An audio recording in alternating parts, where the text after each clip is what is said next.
guys, sorry I wasn't on to post a video yesterday, but I will read a couple chapters when we left off.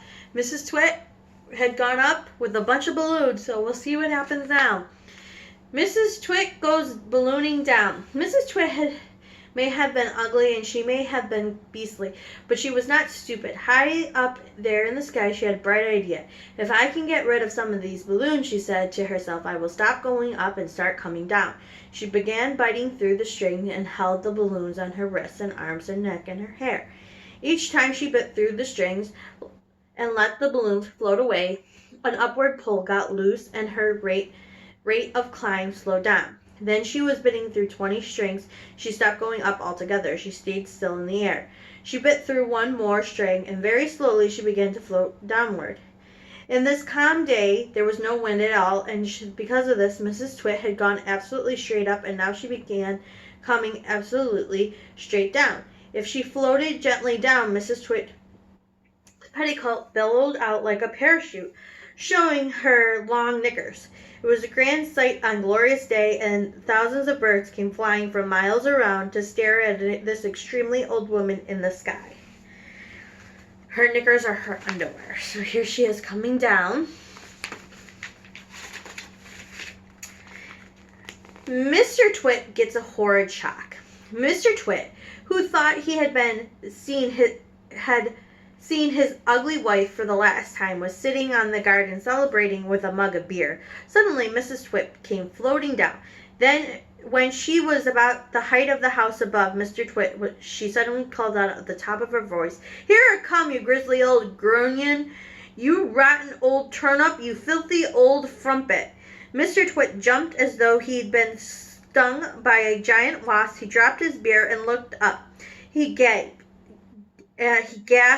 and gurgled, and few choking sounds came out of his mouth. Ugh! He said, Arg! Oh! I'll get you for this, shouted Mrs. Twit. She was floating down right on top of him. She was purple with rage and slashing the air with her legs, walking stick which she had somehow managed to hang on all the time.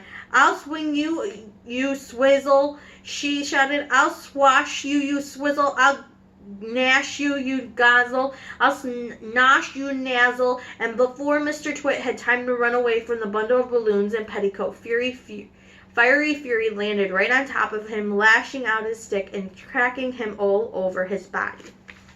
So here's Mr. Twit seeing Mrs. Twit come down, and then Mrs. Twit going after Mr. Twit.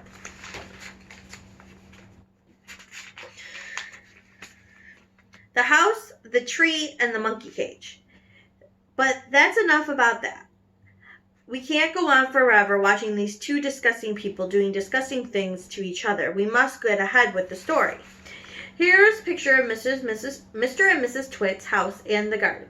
Some house. It looks like a prison and not a window anywhere. Who wants a window, as Mr. Twit had said when they were building it? Who wants every Tom, Dick, and Harry peeping in to see what you're doing? It didn't occur to Mr. Twit that the windows were meant mainly for looking out of, not for looking into. And what do you think? The ghastly garden?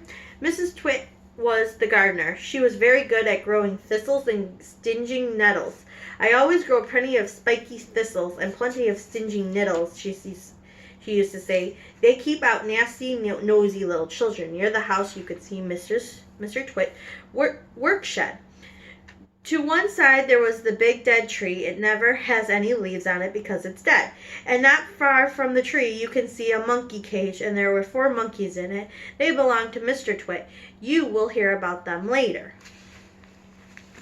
So here is their house with no windows, and here is the garden to keep the kids out.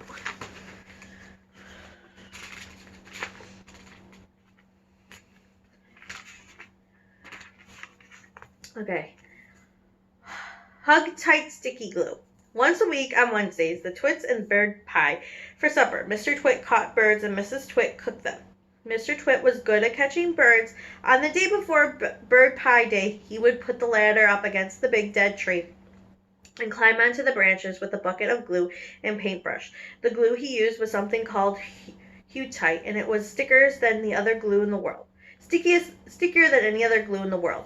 He would paint it along the tops of the branches. He would paint it along the tops of all the branches and then go away. As the sun went down, birds fly in from all around and roots of the night in the big dead tree. They didn't know, poor things, that branches were all smeared with horrible hugtite. The moment they landed on the branch, their feet stuck, and that was that. The next morning, which was bird pie day, Mr. Twit would climb up the ladder and again grab all the wretched birds, and they would stuck to the tree. It didn't matter what kind they were: song thrushes, blackbirds, sparrows, crows, little Jenny Warrens, robins, anything. They all went into the pot on Wednesday bird pie supper. So here's Mr. Twit getting all the birds. We'll stop there, and tomorrow we'll read 4 Sticky Little Boys. I hope you all have a good day. I miss you. Mwah.